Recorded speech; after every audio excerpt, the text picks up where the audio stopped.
CRWV stock analysis Tuesday and onwards. Am I buying? Covering all that in this brief short 1-minute video, so watch till the end.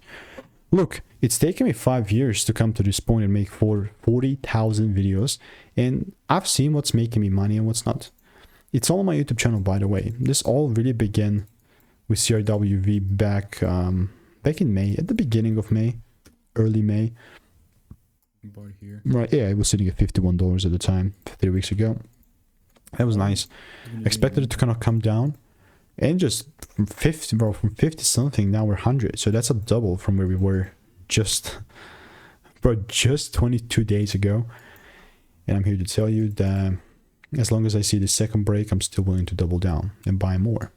But it seems like it's going the opposite direction, which again, I'm going to wait for more data from Tuesday and onward. I'm not going to assume I'm going to react, so no sweat. Also, it's been covered in the Discord, so there's obviously no sweat about that. And if you want to learn how I'm making 5 to 10K per month trading, click the first link in the description, get my free email.